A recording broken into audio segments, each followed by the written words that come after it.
parle pas. Je sais pas. Non, mais elle va parler. Oui. Voilà.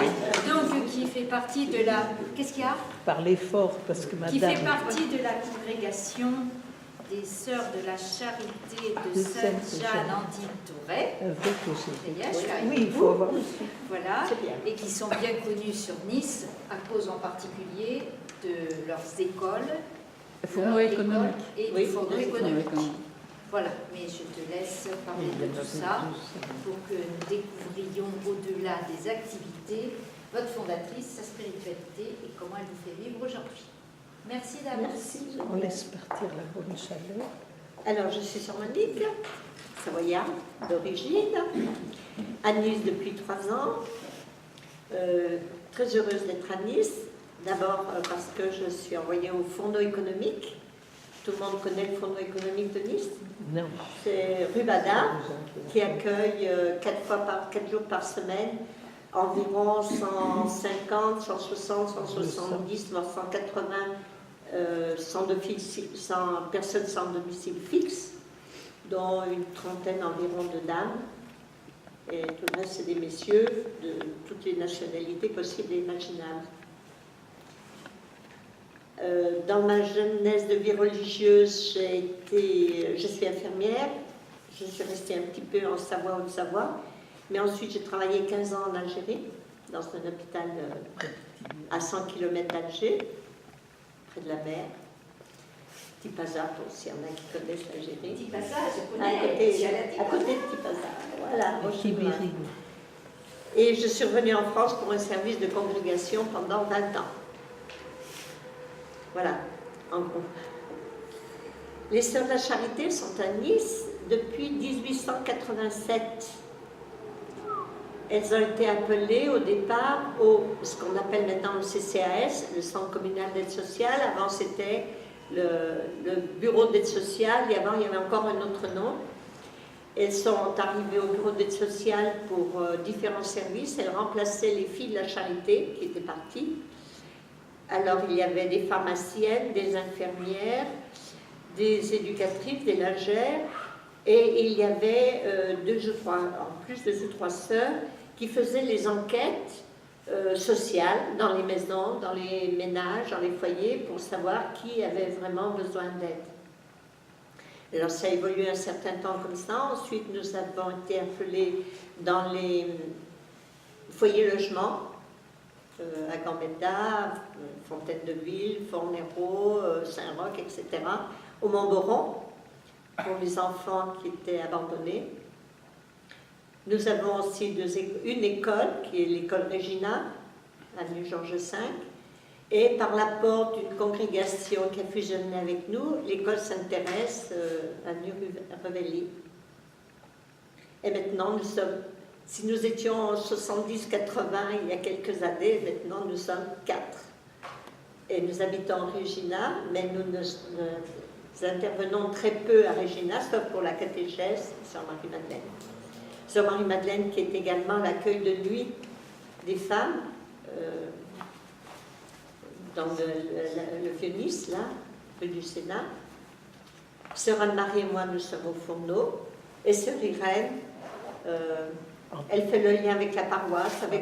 On a souvent recours à elle pour différentes choses. Alors, je vais essayer de vous parler de Jeanne Antide, de la vie de Jeanne Antide. Ça nous laisse parfois un peu interrogatifs parce qu'elle a eu une vie très tourmentée. On se demande comment elle a pu faire vivre tout ça avec sérénité, sans se laisser submerger par les doutes, la peur, les contradictions, l'exclusion, les magouilles de toutes sortes, même venant des personnalités ecclésiastiques. Elle est née à Sancey, c'est un petit village du Doubs, environ à 50 km de Besançon. Elle était la troisième enfant d'une fratrie de 6. Elle est née donc en 1765. Elle avait une santé très fragile. En 1781, sa mère meurt. Elle devient mère de famille. Elle a 16 ans, elle va l'être pendant 6 ans. Mais Jeanne Antide avait un désir de se donner au Seigneur Elle hésitait entre la vie active et la vie contemplative. Finalement, elle opte pour la vie active et elle rentre chez les Filles de la Charité à Paris en 1787. Elle a 22 ans. C'est vraiment une nouvelle vie pour elle, même si son père voulait la marier. Elle a décidé, elle n'aime pas qu'on interfère dans ses décisions. Et ça sera un peu tout le long de sa vie. Elle prend l'habit en 1788 et part dans différents hôpitaux parce qu'elle est infirmière, elle a été formée comme infirmière. En 1792, elle est à Bray-sur-Somme et à ce moment-là, les autorités civiles imposent le serment de la constitution civile du clergé. Elle refuse de signer, elle reçoit un coup de crosse dans les côtes qui la mettent bien malade pendant au moins 6 mois. On se demandait si elle n'allait pas mourir. Mais elle se remet. Cependant, il y a la dissolution des congrégations.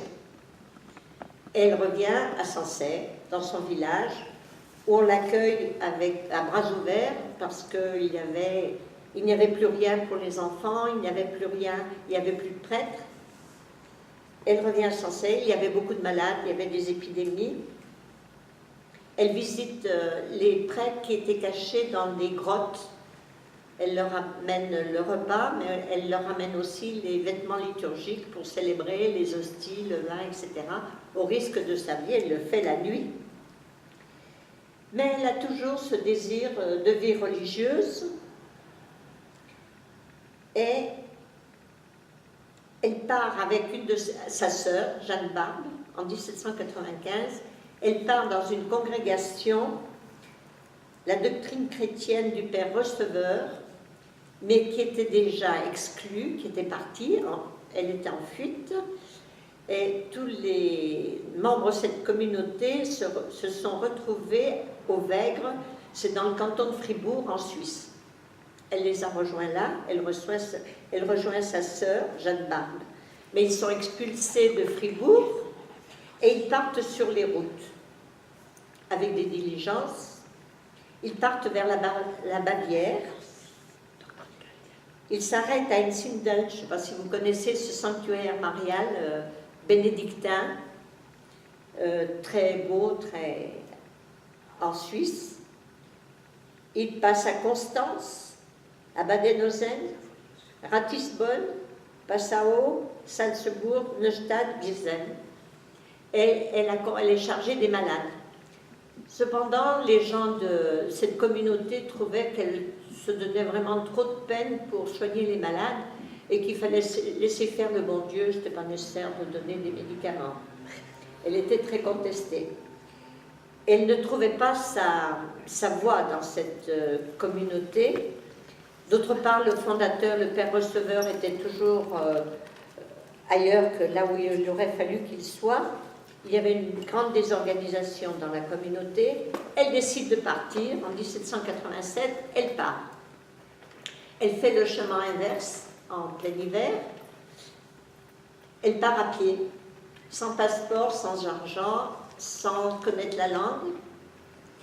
Elle part à pied, elle refait ce chemin en se trompant parfois, mais elle a toute confiance en Dieu. Et elle arrive de nouveau à Einsiedeln, ce sanctuaire marial, où elle se confesse à un moine qui lui dit « La volonté de Dieu, c'est que vous retourniez en France. » Elle repart, et le 24 juin, elle arrive dans un petit village à la frontière franco-suisse. Elle a fait environ 600-700 km à pied en 3 mois. Il fallait le faire. Jeanne Antide frappe à la première porte venue parce qu'elle était épuisée. Une personne l'accueille, c'était l'institutrice du village, et cette institutrice, elle voit un signe de la Providence parce qu'elle devait s'absenter. Elle ne trouvait personne pour la remplacer, et Jeanne Antide va la remplacer, je pense, 1 mois ou 2, mais pas trop longtemps. Au mois de juillet, donc elle arrive au mois d'avril, au mois de juillet, non, au mois de juin, au mois de juillet, vous voyez, elle n'a pas remplacé longtemps. Il y avait dans ce village des prêtres de Besançon qui avaient fui la Révolution et qui prennent connaissance de sa présence par l'intermédiaire du curé du village. La Suisse était libre. Et il la convoque en lui disant « Retournez en France, nous allons y retourner, et vous ferez ce que vous avez appris chez les filles de la charité. Vous vous débrouillerez très bien. » Elle dit « Mais moi, c'est moi qui ai besoin d'être formée, je ne peux pas former les autres, c'est pas possible. » Il lui dit « Si, il suffit d'avoir du courage et la mémoire, et il paraît que vous en avez. » Mais elle avait fait vœu de ne plus rentrer en France quand elle est partie dans la congrégation du Père Receveur. Et le prêtre qu'elle a rencontré lui dit « Non, non, vous pouvez faire beaucoup de bien dans votre vocation et avec les moyens que Dieu vous a donnés. » Donc Jeanne Antide part. Elle part en France par la montagne pour toujours ne pas se faire repérer. Elle part le 15 août et elle arrive en Franche-Comté, dans son village, mais pas pour longtemps, parce que la Révolution se réveille, comme on le sait, et 10 jours après, elle repart. Elle repart dans un autre village où elle va se cacher pendant un certain temps, long, 9 mois, où elle sera un peu recluse. Elle a le temps de prier, elle a le temps quand même de faire du bien, de soigner autour d'elle, mais très très discrètement. Elle revient, elle peut revenir, elle retrouve sa liberté grâce à un membre influent du comité révolutionnaire de Sensey qui s'était rendu compte qu'elle manquait à Sensey et que le comité précédent avait exagéré à son égard. En 1799, donc ça c'était en 1797, en 1799, elle se rend à Besançon pour acheter des médicaments, elle va rencontrer les prêtres qu'elle avait rencontrés en Suisse et qui lui disent, ils lui demandent d'ouvrir une école gratuite pour les filles à Besançon, ce qu'elle fait en avril 1999. Et c'est le début de la congrégation en France. Des filles la rejoignent très rapidement. La première est Anne Bon. D'autres jeunes arrivent, entre autres Anne-Marie Javouet, qui deviendra plus tard la fondatrice des Sœurs de Saint-Joseph de Cluny. Elle ne restera pas longtemps avec Jeanne Antide, parce que Anne-Marie a un autre projet, et Jeanne Antide le comprend très bien. Jeanne Antide, en 1800, ouvre un bouillon pour les pauvres. C'est l'ancêtre de nos fourneaux économiques. Il fonctionne à l'aide de dames charitables. C'est une grande aide, précieuse, mais qui sera source plus tard de bien des ennuis. Et il faudra, de la part de Jeanne Antide, beaucoup de patience pour remettre les choses au point et régler les problèmes. En octobre 1800, elle a 4 filles qui font une retraite et elle leur partage pour la première fois ce qu'elle a appris de la règle de vie de Saint Vincent de Paul, qu'elle a retenu par cœur. Il n'y a pas de costume religieux, simplement les jeunes portaient les vêtements qu'elles avaient apportés de chez elles et elles portaient un petit crucifix à l'intérieur de la maison seulement. Jeanne Antide devient donc formatrice, elle prend le temps avec les filles pour visiter les malades pauvres, les soigner, faire des saignées, apprendre à faire les onguents, les pommades, etc. Et elle nous dit en même temps que je formais mes filles à la vie active, je les formais aussi à la vie contemplative. Celle-ci devait soutenir l'autre et sanctifier celle-là. À ce moment-là, elle apprend avec un peu de trouble que les Sœurs de la Charité de Paris, les vraies filles de Saint-Vincent de Paul, se rétablissent. Elle s'interroge, devait-elle les rejoindre parce que sa congrégation, disons, entre guillemets, était naissante, elles n'étaient pas nombreuses. Elle en parla au supérieur ecclésiastique qui lui répondirent qu'elle n'avait aucune obligation de retourner à Paris, qu'il fallait rester ici, parce que ces messieurs pensaient bien à leur diocèse et au bien que Jeanne Antide pouvait faire dans leur diocèse. Elle écrit une règle de vie, parce que malgré toutes les recherches faites par les vicaires, les prêtres qui l'avaient invité à revenir à Besançon, on n'a jamais retrouvé une règle de Saint Vincent de Paul. Ils demandèrent à Jeanne Antide d'en composer une. Elle la compose facilement parce qu'elle la sait par cœur, mais elle est aidée pour la troisième partie par l'abbé Figeant, parce que les deux premières parties, c'était les vœux, c'était la vie communautaire, etc. Mais la troisième, c'était le fonctionnement de la congrégation. Et l'abbé Figeant l'aide un petit peu à composer cette troisième partie. Elle ne la montre pas tout de suite aux évêques de Besançon parce qu'elle craignait un peu les réactions. Elle ne donnait pas la supériorité totale à l'évêque de Besançon. Et ça allait faire beaucoup de problèmes par la suite. À ce moment-là, elle reçoit aussi une lettre du préfet du Doubs qui lui demande de prendre en charge la prison de Bellevaux. La prison, c'était beaucoup dire. Il y avait tous les mendiants, les prisonniers, les femmes, les hommes, les enfants qui suivaient les mamans, etc.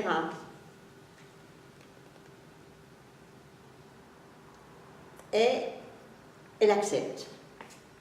Elle accepte de prendre en charge cette prison de 500 personnes. C'était quelque chose de très terrible.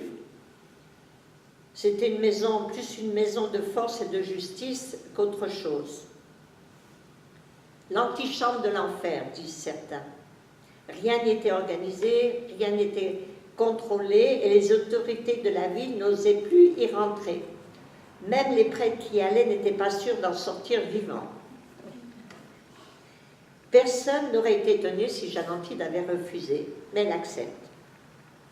Elle n'avait pas peur. C'est le 23 septembre 1802 que le préfet de Besançon présente les filles de Jeanne Antide aux 500 détenus de Bellevaux. Elles se mirent au travail très rapidement et, pour combattre l'ennui des prisonniers, souvent source de désordre, elles confient des tâches aux détenus, ce qui ne s'était jamais fait, avec des horaires, des temps de travail, de repos et de prière. Les repas étaient composés de soupe de légumes et améliorés, à présent avec la présence des sœurs, d'une portion de viande le dimanche. Ils faisaient aussi des travaux de tissage et de filature, ce qui apportait un peu d'argent, dont le tiers allait aux détenus. Elle créa aussi une classe pour les enfants de détenus. Mais les anciens gardiens qui avaient été évincés ne voyaient pas ça d'un bon œil. Et ils essayent de mettre la pagaille, mais tout se calme assez rapidement. Et les ennuis reviendront plus tard, par des personnes qui, en principe, auraient dû l'aider, entre autres avec M. Backhoff, qui était un des prêtres de Besançon. Elle revêt l'habit, et c'est un grand événement pour nos sœurs, l'habit gris. Je ne sais pas si les sœurs, les gens qui habitent Nice ont connu les sœurs ici autrefois. Il y avait encore sœur Olga qui l'avait. Oui, mais c'était encore un autre habit. Avec, ah oui, d'accord. Oui. C'est vrai, il n'y avait plus, la cornette. Voilà. C'est à ce moment-là que Jeanne Antide ouvrit des maisons hors de Besançon, à Beaume, à Verchelles, à Baume-les-Dames, à Versailles et en Suisse. Mais ça ne plaît pas à tout le monde. M. Backhoff, qui demeurait très irrité de la décision de Jeanne Antide de donner la charge de supérieur aux archevêques successifs, cherchait à l'évincer de la direction des sœurs, même si celle-ci lui demeurait soumise en tout. Il se mit à lui faire des reproches injustifiés Et pendant ce temps, la première fille, sœur Anne Bon, tentée par l'orgueil, un peu la jalousie, l'ambition, elle devient l'alliée de M. Bacoff, qui tenta de se servir d'elle pour évincer Jeanne Antide. Il essaya plusieurs stratégies, mais elle sut les déjouer tout en restant dans la vérité et la justice. Il demanda même à Mère Touret, appelons-la comme ça, puisque c'est Jeanne Antide Touret, de lui promettre obéissance, ce qu'elle refusa. Jeanne Antide fut convoquée par l'archevêque. Et elles pensèrent à ce moment-là que c'était bon de présenter la règle de vie qu'elle avait écrite de son propre cœur, surtout de son cœur. Elle retenait ce qu'elle avait vécu chez les filles de la Charité, bien sûr.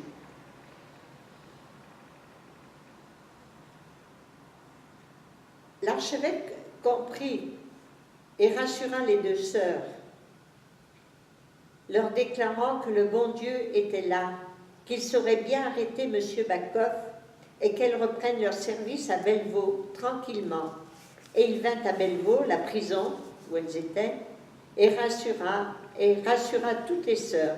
Je suis votre supérieur immédiat, et Madame Touret, il l'appelait Madame Touret, qui est votre bonne mère et votre supérieure légitime, vous la respecterez et lui obéirez en tout. Après cette visite, sœur Marie-Anne Bon, qui l'avait pleura beaucoup, mais Jeanne Antide la traita charitablement. Elle la garda dans sa communauté. Une autre sœur qui avait pris le parti de sœur Marie-Anne Bon s'en alla dans sa famille au bout de quelque temps. Apparemment, le père Bacoff ne revient pas et laisse Jeanne Antide un peu seule.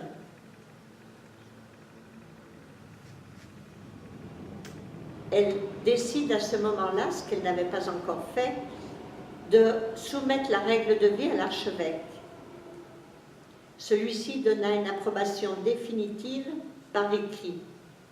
Elle la fit imprimer à ce moment-là en plusieurs exemplaires. Et c'est par un bonheur qu'elle prend cette décision, parce qu'en 1807, Jeanne Antide est convoquée par Madame Laetitia, la mère de Napoléon, à un chapitre général à Paris. Un chapitre général qui est tenu par le ministère des Cultes. Elle partit à Paris en 1807. Quand elle arriva, on lui dit que la réunion était prévue que dans 18 ou 20 jours, mais elle ne s'affola pas. Elle décida d'employer ce temps pour écrire les principes de l'Institut, le nom d'établissement, les sœurs, etc. Ce document lui servit beaucoup par la suite. Elle en remit plusieurs exemplaires aux autorités avec la règle de vie qu'elle venait d'imprimer. On était enchantés et on admirait cet institut.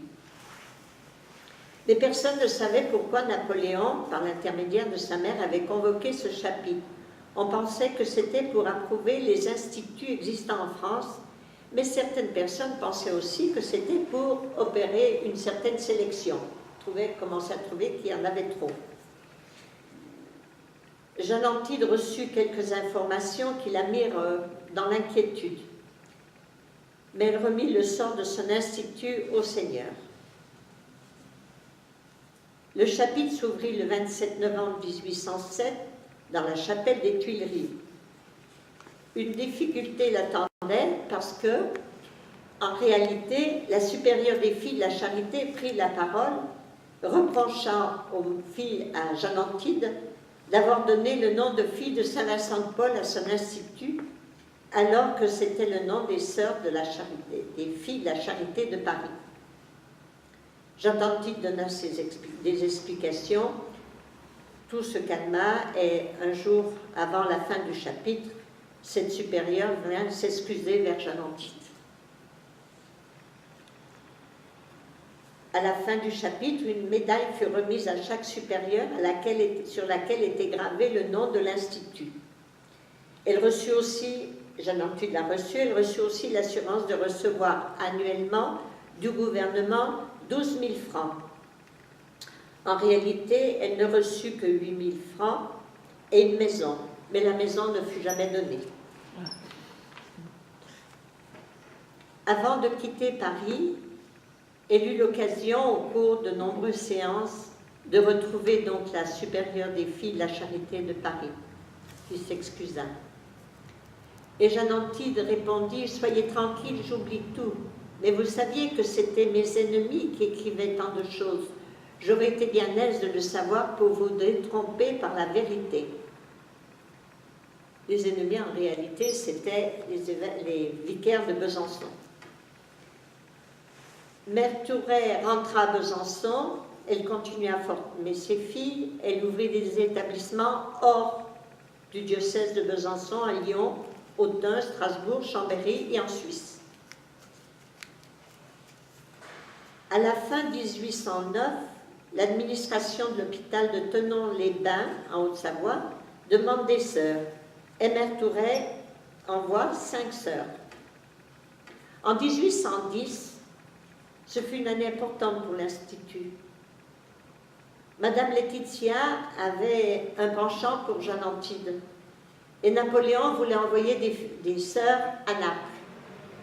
Et finalement, Madame Laetitia envoie la lettre à Jeanne Antide et Jeanne Antide part le 3 octobre à Naples pour ouvrir une maison qui existe toujours, la maison de Regina Cheli, et pour aller soigner les malades dans l'hôpital voisin, tout à fait voisin. Donc, elles partent le 3 octobre, elles partent à 6 sœurs. Elle part aussi avec une nièce, toute jeune, sœur Colombe, qui va mourir quelque temps après à Naples. Jeanne Antide avait une institution qui se formait à Besançon, une congrégation qui prenait de l'élan, et elle part à Naples. C'était quand même un petit peu dangereux. Elle pensait y rester peu de temps, mais en fait, elle va y rester 10 ans. Alors, le courrier fonctionnait très bien à cette époque. Elle savait tout ce qui se passait à Besançon, et elle avait quand même quelques bonnes raisons de se dire que tout allait bien. Seulement, voilà, il arrive un nouvel archevêque, Monseigneur de Précidy, qui n'apprécie pas beaucoup que la fondatrice soit partie, et il préfère garder les sœurs dans son diocèse.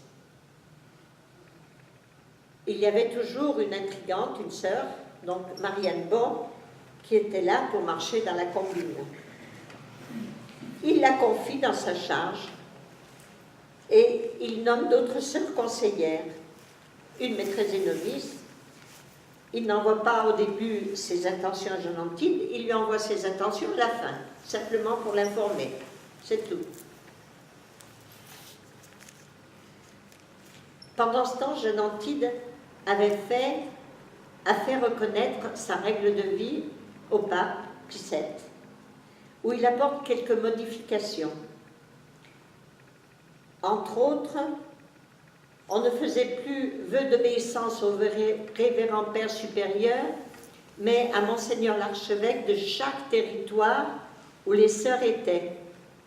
Et il était interdit aux évêques, aux archevêques, d'apporter des modifications à la règle de vie, et ceci pour sauvegarder l'unité de la congrégation.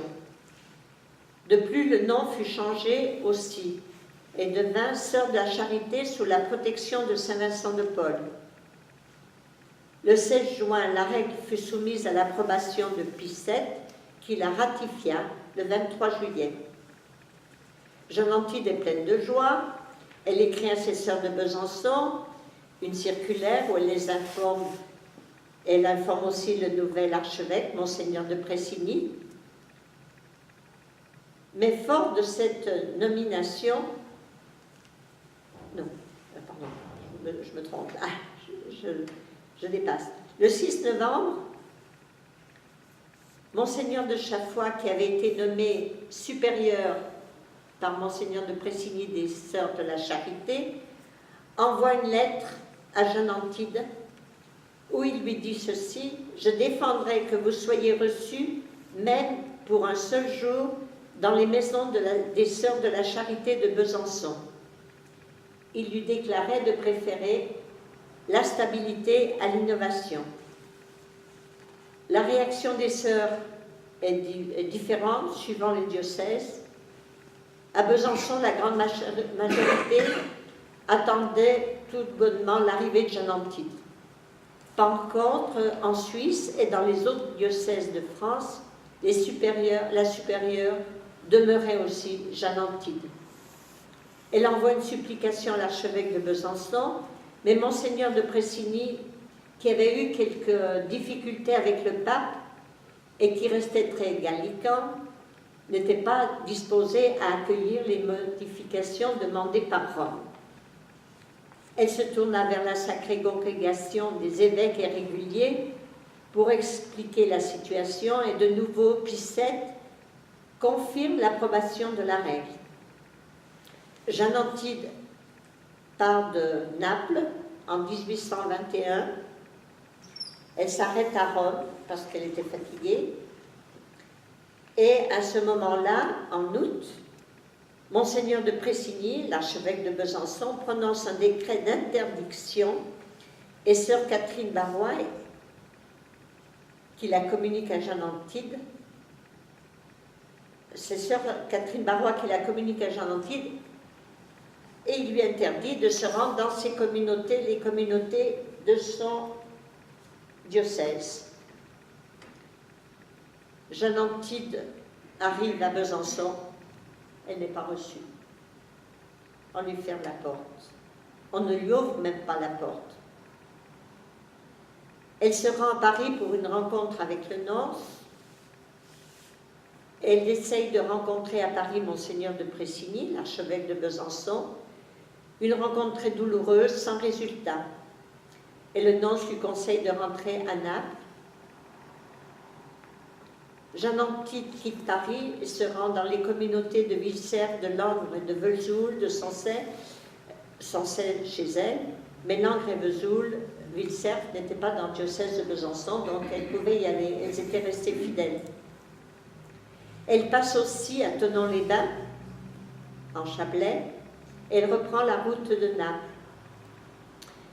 Et il semble qu'elle repart avec 6 sœurs de Savoie pour une fondation à Verchelles, dans le Piémont.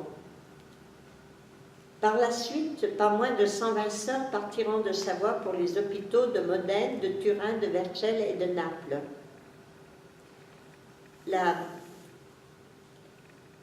Il n'est plus question de Besançon en ce moment. Jeanne Antide rentre à Naples. Elle écrit un mémoire de pure vérité pour expliquer un peu ce qui s'est passé.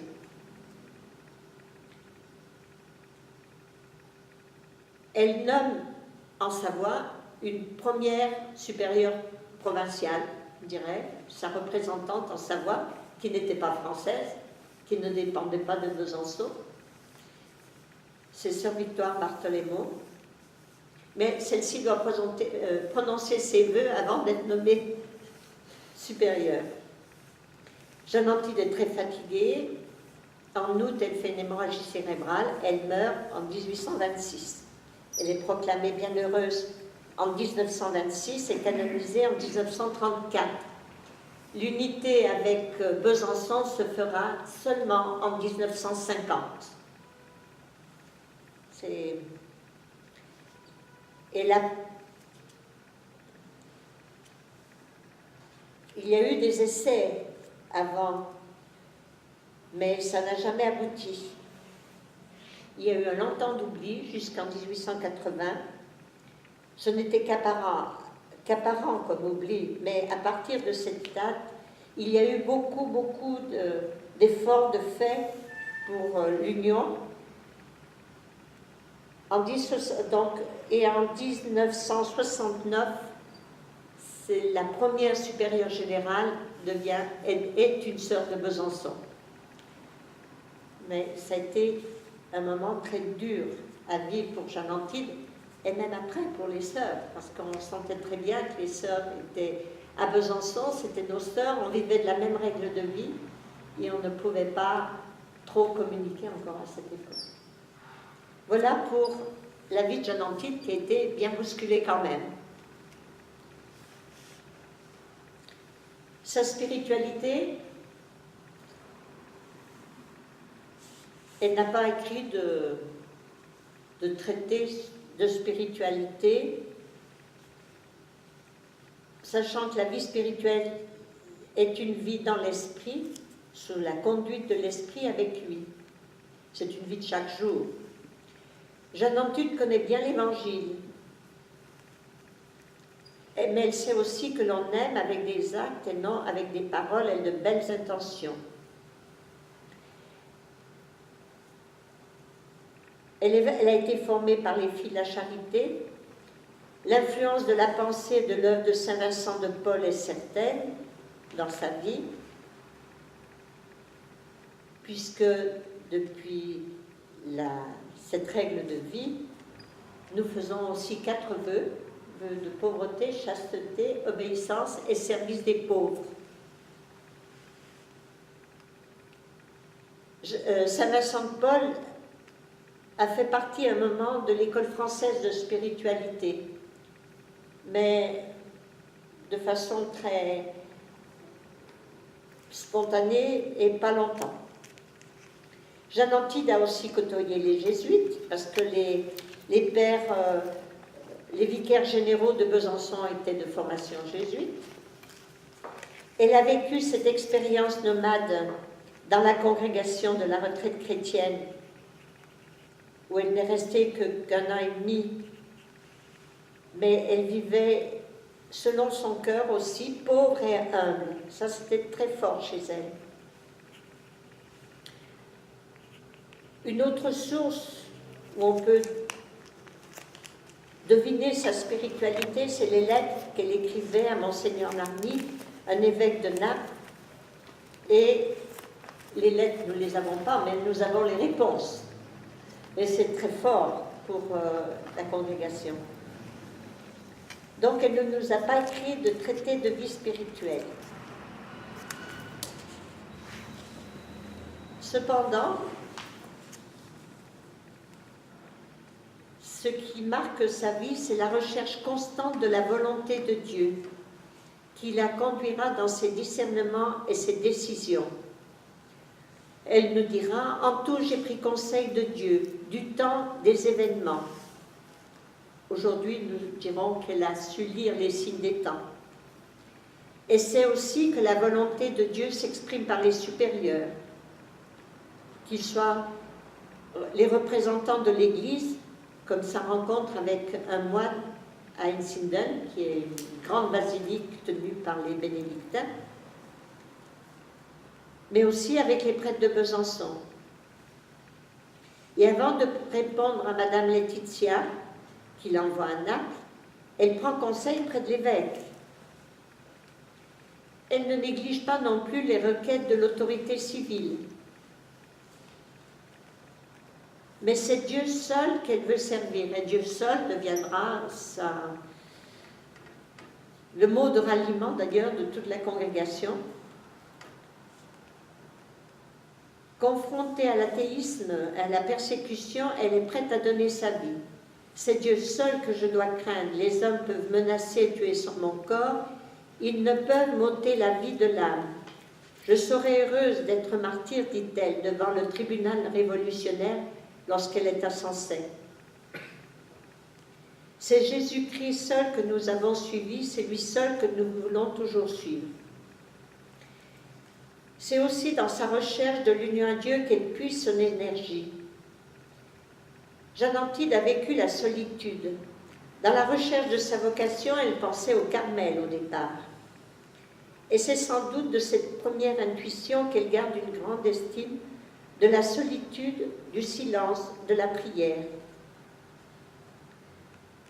Pour nourrir sa foi, la prière lui donne le courage d'affronter les oppositions et même l'exclusion. Comme formatrice, Jeanne Antide dira « En même temps que je formais mes filles à la vie active, je les formais aussi à la vie contemplative pour soutenir et sanctifier l'active. Et aussi, remplissez vos âmes des semences de la grâce. » Dans sa circulaire, Jeanne Antide écrivait beaucoup de circulaires à la congrégation. Elle écrit « C'est Jésus seul que nous avons toujours suivi, partout et lui seul que nous voulons toujours servir. Ne regardons que lui, ne pensons qu'à lui. » La contemplation de la croix lui donne force et persévérance pour avancer. C'est au pied de Jésus crucifié que je puisse toute la force dont j'ai besoin. C'est pour lui et pour mon prochain que je souffre. Pour garder l'espérance, lorsque tout pourrait s'écrouler, elle garde confiance et s'abandonne à la providence. C'est en toi seul, mon Seigneur et mon Dieu, que j'ai mis toute ma confiance et mon espérance, écrit-elle dans une prière qu'elle a composée au plus dur moment de sa vie et qu'elle portait sur elle. Pour vivre la charité, Jeanne Antide reste très marquée par la formation reçue chez les filles de la charité. Le service des pauvres est son premier souci. Nous faisons donc le 4e vœu de service des pauvres. Elle fera tout pour défendre leurs droits. Elle invite ses filles à découvrir le visage du Christ chez le pauvre, à travers son silence, le silence où il se tient. Elle leur apprend à courir au secours de l'indigent.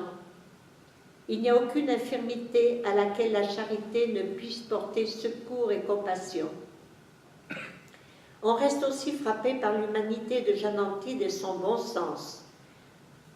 De même son sens de l'homme, de tout l'homme, de la dignité de chacun, du pauvre, en qui, à la suite de Saint Vincent, elle reconnaît les membres souffrants qui sont nos frères. Cette extrême sensibilité aux pauvres, elle l'a acquise par expérience personnelle, par sa contemplation du Christ sur la croix. Elle s'est approchée le pauvre avec simplicité, dans une attitude juste, sans jugement, avec beaucoup de tendresse, de respect, de bienveillance. Elle enseigne aussi à ses filles que seule l'humilité et le renoncement sont les bases d'une authentique charité, en communauté comme dans le service. Elle sait aussi pardonner et faire miséricorde. Notre évêque, Monseigneur Marceau, nous disait à la messe de clôture de l'année jubilaire que c'est en contemplant le visage de Jésus qu'on comprend la miséricorde. Et en entendant ces paroles, j'ai pensé à Jeanne Antide, car elle avait une grande dévotion à l'adoration de la croix, et c'est là qu'elle a puisé la force de pardonner, de faire miséricorde.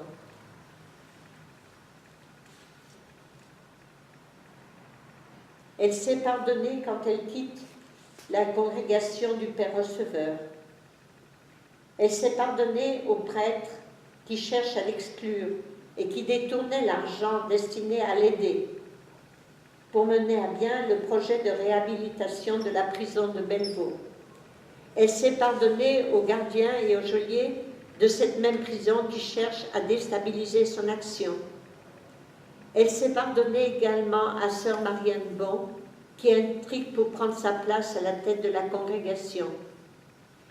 Il a aussi fallu pardonner à Naples, à la personne désignée par l'autorité pour l'aider. Il veut contrôler tout ce que fait Jeanne Antide et ce que font les sœurs, et il détourne de l'argent destiné à subvenir aux besoins de la communauté. Et enfin, pardonner aux sœurs et à l'évêque de Besançon qui lui refusent de rentrer dans sa maison, de revoir les sœurs. Jeanne Antide a toujours aimé l'Église et à la fin de sa vie, lorsque l'entrée dans les communautés du diocèse de Besançon lui est interdite, elle écrit aux sœurs « Je suis fille de la Sainte Église, soyez là avec moi ». Elle disait aussi, je passerai les mers s'il le fallait. Elle ne l'a pas réalisé de son vivant, mais aujourd'hui, les sœurs, qui sont encore au nombre de 2000, sont dans 31 pays. Nous sommes bien conscientes, en Europe, que nos limites diminuent, mais la jeunesse est en Asie, en Afrique et en Amérique du Sud. Alors il ne faut pas désespérer. Nous pouvons toujours être les instruments dans la main de Dieu. Il suffit de le laisser agir. Il peut tout. Et Jeanne Antide nous dit encore aujourd'hui, en avant et pour Dieu seul. Voilà, c'est un peu long sa vie, mais elle est tellement bousculée, tourmentée, que je ne pouvais pas trop faire autrement. La congrégation aujourd'hui, la congrégation, donc nous sommes environ 2000. En Europe, nos forces sont limitées. Nous cherchons à garder et même à promouvoir nos insertions au service des exclus, adultes ou enfants, en collaboration avec les associations caritatives, avec les Amis de Jeanne Antide, parce que nous avons environ 2200 Amis de Jeanne Antide à travers le monde, qui s'insèrent dans les activités des sœurs et qui nous aident aussi dans la réflexion. Des bénévoles nous rejoignent pour des actions ponctuelles ou pour une certaine durée. Nous mettons aussi notre espoir dans les associations mises en route par la congrégation ou par la province pour gérer et promouvoir nos œuvres selon l'esprit de Jeanne Antide. Par exemple, l'association des maisons de Jeanne Antide qui gère nos EHPAD, nous en avons plusieurs, en France.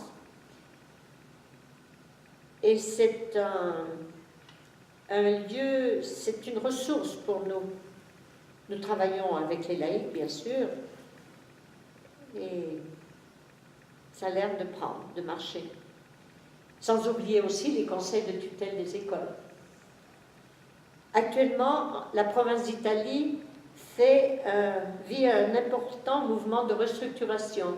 Il y avait 6 provinces, il n'y en avait plus que 3, bientôt il n'y en aura plus qu'une, et en attendant, la province Europe. Mais Jeanne Antide a aussi connu tous ces déplacements. En Afrique, en Asie, en Amérique du Sud, c'est dans ces pays que sont les jeunes. Notre présence aux pauvres, adultes ou enfants, est le principal critère de discernement pour les implantations. Voilà. Cela se caractérise par des œuvres d'éducation.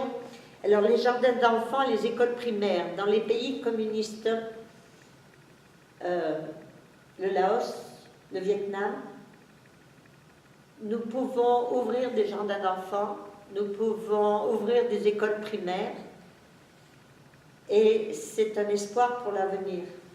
Au Laos, par exemple, nous avions de grandes écoles avant la Révolution. Mais après, il n'y a plus rien eu. Tout a été confisqué, et maintenant, ça recommence. Et c'est même encouragé. Il faut l'accepter. Les foyers d'enfants ou d'adolescents en détresse. Les foyers pour étudiantes pauvres au Vietnam. Les soins aux malades dans les dispensaires et les hôpitaux. La congrégation a fait construire un hôpital au Cameroun qui fonctionne bien, avec des sœurs présentes, mais aussi beaucoup de laïcs. L'accueil des handicapés et la formation dans les écoles de santé. En Albanie, nous avons une école d'infirmières. La visite des prisonniers et la pastorale en prison. C'est très important pour nous. Jeanne Antide nous a donné l'élan en allant à la prison de Bellevaux, et ça reste bien dans notre cœur et notre option.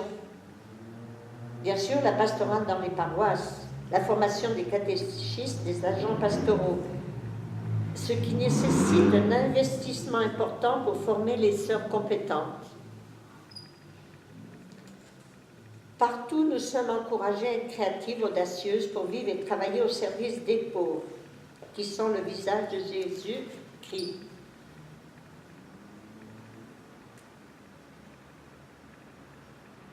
Pour être des femmes heureuses dans ce service, notre vie est alimentée par la prière, la vie communautaire fraternelle simple, où l'on peut vivre des moments de joie, de partage et aussi de miséricorde, comme Jeanne Antude a dû le vivre. Ce n'est pas toujours évident.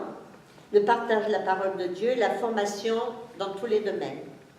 Si nous voulons être crédibles, il faut être compétente.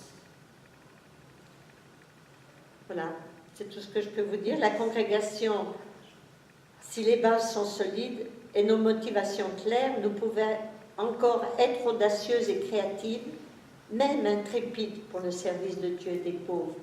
Et nos sœurs en Asie, par exemple, en Indonésie, sont intrépides. Au Laos, elles ont connu l'arrivée du communisme, la prison, tous les tracas que peuvent... et la spoliation de toutes les écoles, de tout ce qui pouvait exister. Maintenant, ça va. Voilà. Actuellement, la supérieure donc, de toutes les provinces, quelles qu'elles soient, est à Besançon. Est-ce que... Non, c'est où alors? À Rome. Elle est à Rome. Et qui est la supérieure? C'est une Française? C'est une Italienne? Une Italienne. Oui. Il y a eu des Françaises, mais c'est une Italienne. Actuellement, c'est une Italienne. Napolitaine. D'accord. J'ai une question. Là, tu as évoqué cette période douloureuse où Besançon était une enclave particulière. En fait, il y avait une autre supérieure générale pour Besançon. Tout à fait. Oui. Tout à fait. Mais dans la tête des sœurs, elles avaient le désir, c'était uniquement par obéissance à l'évêque, ou bien est-ce qu'elles avaient, parce qu'elles auraient pu fonder du coup une autre congrégation carrément, elles sont restées fidèles dans leur cœur à Jeanne Antude? Alors, oui, je pense que dans leur cœur, elles sont restées profondément fidèles à Jeanne Antude, au départ tout au moins, parce qu'après, beaucoup de sœurs, depuis 1820 jusqu'à 1950, il en a passé des sœurs et des supérieures provinciales. Non, générales, elle était supérieure générale.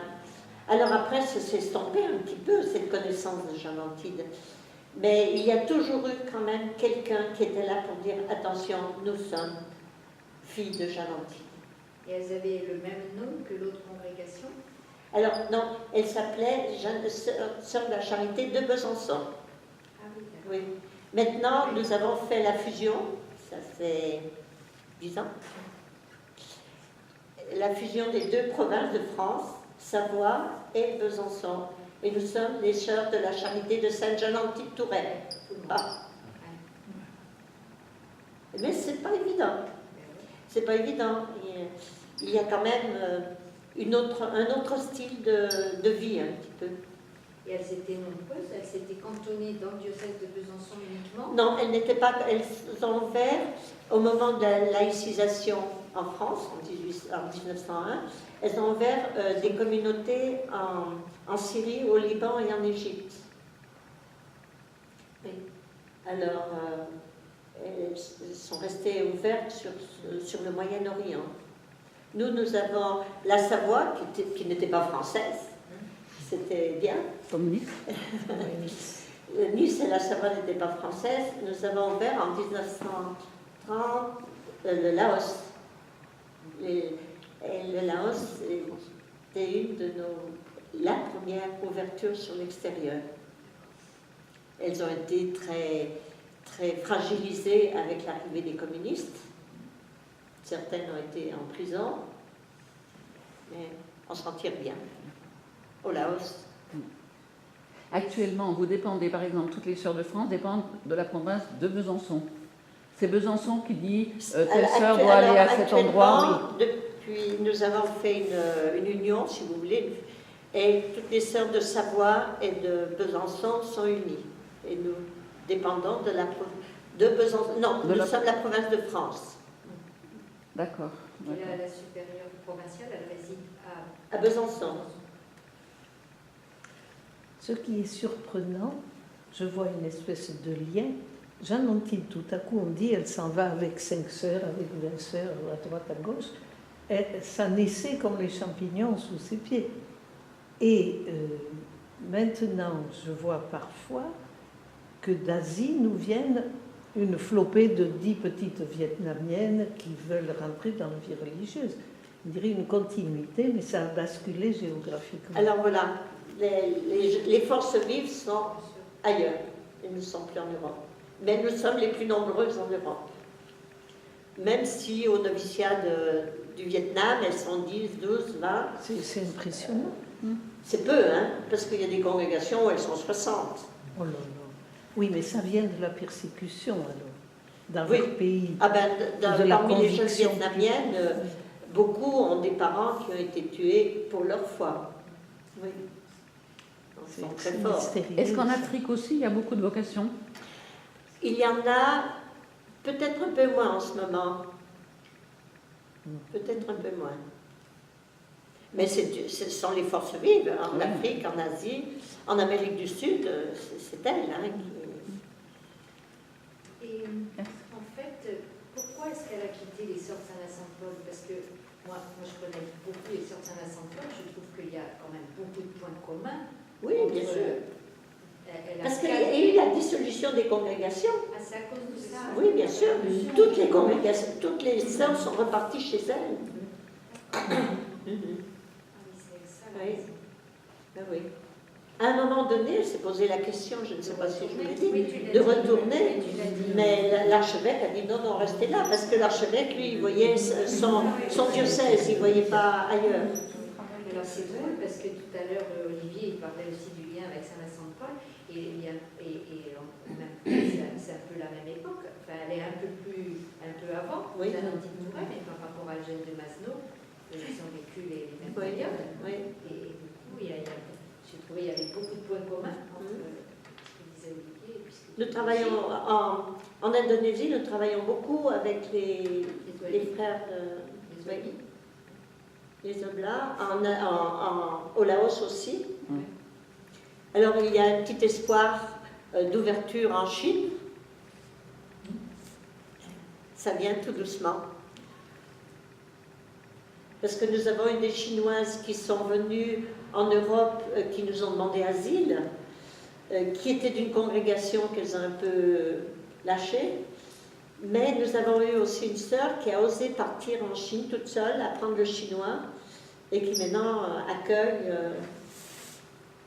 Une sœur vietnamienne ou française?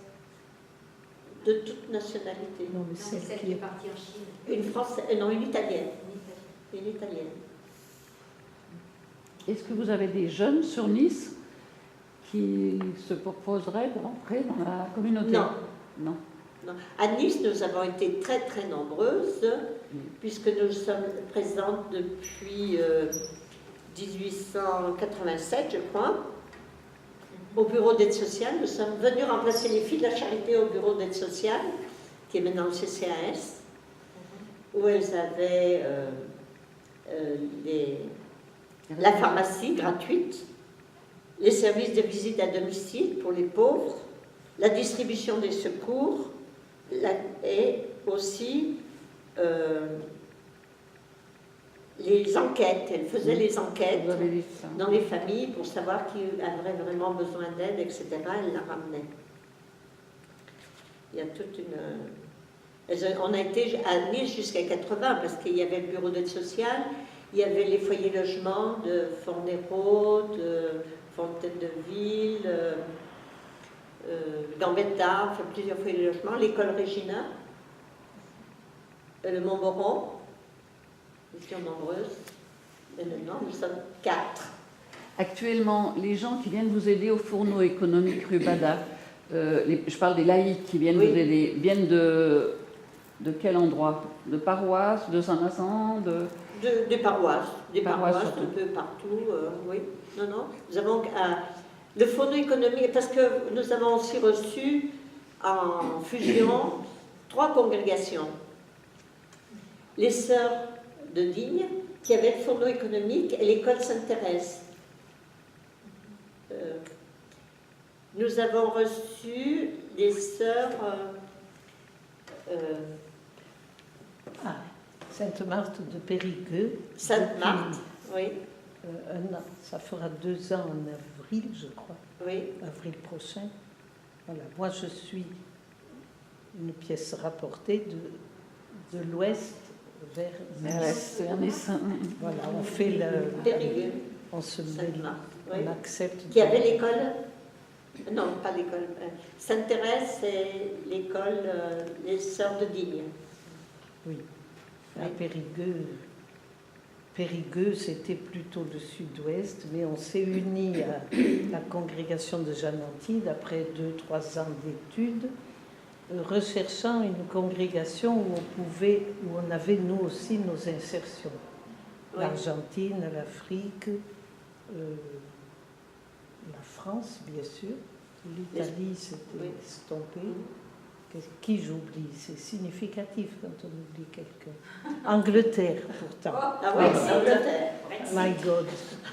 Voilà, oui. Et votre congrégation, elle avait la même spiritualité, on a service cherché. des pauvres aussi. Voilà, oui, on a cherché la spiritualité qui correspondait un peu pour ne pas trop bouleverser les psychologies. C'est vrai que le transvasement dans une congrégation, on y retrouve certains repères et on en abandonne d'autres en découvrant d'autres. C'est très intéressant. Je suis en train de cogiter une mise à plat de mes découvertes, ou les abandons, ou les découvertes.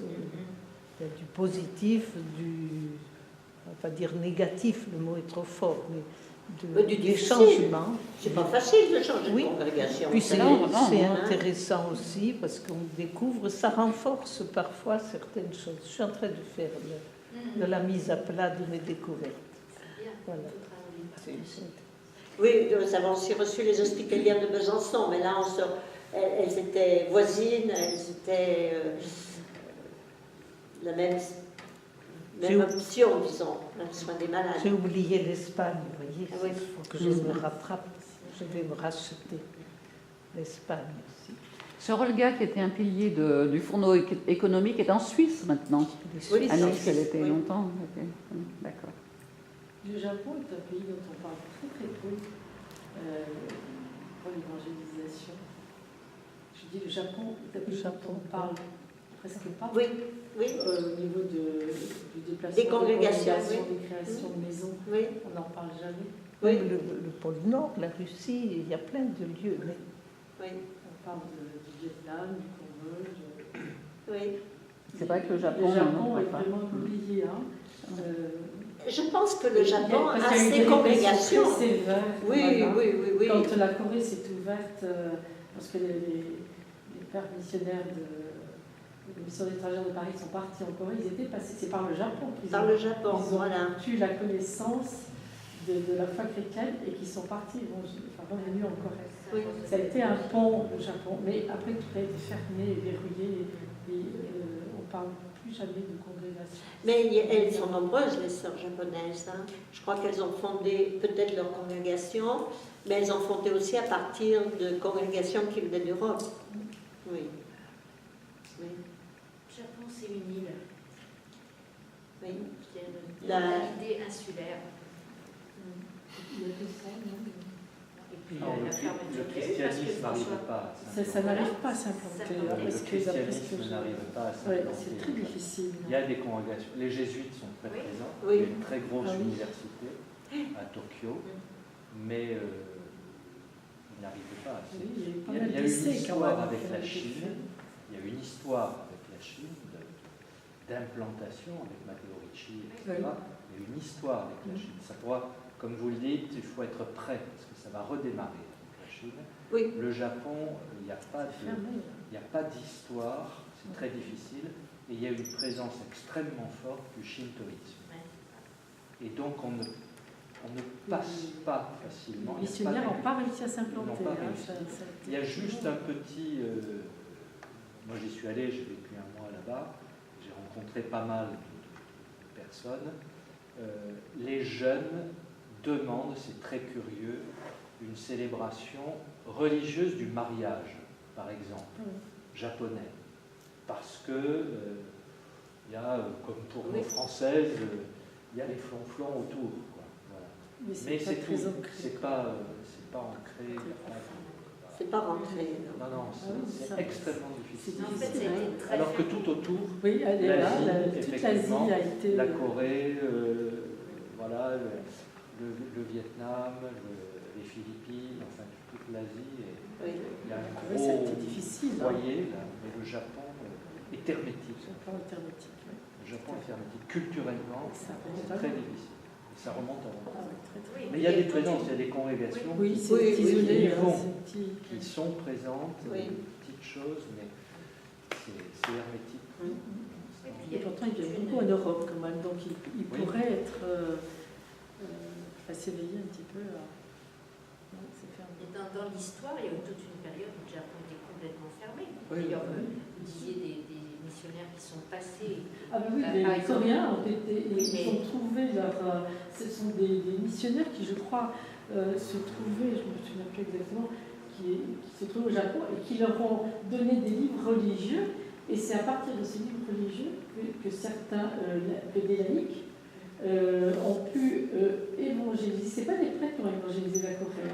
Ce sont des laïcs qui ont une connaissance, qui sont revenus du Japon avec des livres religieux qu'ils avaient eus, mais par quelqu'un de passage, après ça avait été très bref, et qui sont retournés en Corée, qui se réunissaient, qui ont fondé des communautés religieuses, qui ont étudié les évangiles, la Bible, à partir de ces livres. Et c'est après, alors ils ont été se former ensuite ailleurs pour devenir prêtres. Mais c'est amusant de savoir qu'en fait, ce n'est pas des religieux qui ont fondé l'Église en Corée. Et François Xavier a fait cette expérience-là aussi. Il est allé au Japon, il n'a pas pu rester. Il est parti un peu avec le désir d'aller en Chine, mais il est mort. Les livres religieux sont arrivés, effectivement. Oui, c'est par les jésuites. Et qui sont passés ensuite en Corée. C'est par les jésuites. Voilà. Mais ça n'a pas duré. La Chine s'ouvrira plus vite. Les jésuites se préparent énormément, en particulier pour cette ouverture. Il y aura. Il y en a déjà. Vous parliez là c'est intéressant justement de ce déplacement et de la jeunesse avec l'Asie, avec l'Amérique latine en particulier et l'Afrique. Mais on voit bien dans l'histoire de l'Église, et très récente, ces déplacements. C'est pas pour rien si on a un pape latino-américain, et si peut-être pas le suivant, mais un des tout prochains sera asiatique. Un des tout prochains sera asiatique. Quand on voit l'importance de l'Église... C'est pas étonnant, la nomination des derniers cardinaux, le plus jeune cardinal est un asiatique. Ils sont préparés, il y a un déplacement de la pensée de l'Église qui est là, qui est très visible. C'est une bonne récompense, parce que qui est très visible, là-bas en Asie. Il faut être attentif à ça. Vos congrégations, justement, qui sont... ce qu'on a vu avec les OMI, avec Olivier, c'est qui sont présentes dans ces pays-là, sentent ça, ce déplacement voilà, non seulement de la population chrétienne, mais de la pensée de l'Église. Ça, c'est une grande ouverture. Oui. Comme l'Indonésie aussi, qui est un pays à majorité musulmane, mais il y a une attente. C'est le plus gros pays musulman. Là, il y a quelque chose qui se prépare. Nos sœurs ont commencé en Indonésie sur l'île de Kalimantan. Et sur l'île de Kalimantan, c'est 50-50%. 50% de chrétiens et 50% de musulmans. C'est exceptionnel. Sur les autres îles, c'est l'islam, bien sûr. Mais il y a eu un gros travail des pères des OMI, ils ont beaucoup travaillé. Mais il faut le faire. Moi, j'ai visité mes sœurs plusieurs fois en Indonésie. Les pistes, il faut les faire. Et c'était encore les coupeurs de tête au début où elles ont commencé, nos sœurs en Indonésie. C'est dur. J'ai une question tout à fait de détail, mais je voudrais savoir pourquoi c'est Sœur Jeanne Antide Touret. Pourquoi il y a deux noms? Jeanne Antide, c'est son prénom. C'est son prénom, Jeanne Antide, c'est un prénom qu'on trouve dans le Doubs. Oui. Oui, oui. Je pensais que c'était son nom de famille. Non, c'est Touret son nom de famille. D'accord. Oui, oui. Jeannantide, c'était son prénom, Jeannantide. Jeannantide. Ça se donne aujourd'hui encore? Oui. En tout cas, en Haute-Savoie, on en a trouvé. Ah oui. Alors ça. Oui. Il y a une sainte Antide. Peut-être. Je ne sais pas si c'est une sainte ou un saint. C'est comme Irénée. Irénée, c'est bien Alors, sainte, il c'est faut pas dire une que sainte. la province de Vous, France, c'est maintenant, elle est... Irène. On est encore 200 et quelques, hein, mais elle a reçu en fusion les sœurs de Sainte-Marthe, les sœurs qui avaient l'école Sainte-Thérèse ici, les sœurs de Digne, oui, les sœurs de Digne, et puis la troisième, C'est hospitalière Hospitalière de Besançon. les sœurs hospitalières de Besançon. Oui. Mais en France, ce qui nous tient, ce sont les maisons de retraite, les CEPAD, où nous essayons vraiment de travailler avec des groupes de laïcs. Nous ne travaillons pas toutes seules, parce que d'abord, il y a beaucoup de laïcs dans nos maisons de retraite, et nous essayons de garder l'esprit de Jeannantide, l'esprit de service, la simplicité quand même. Jeannantide, c'était fort chez elle. Et quelques services plus ponctuels près des pauvres, comme le fourneau économique à Nice. Il y a des fourneaux économiques ailleurs en France? En Besançon, qui fonctionnent un petit peu différent, enfin où nous sommes bien présents. Oui.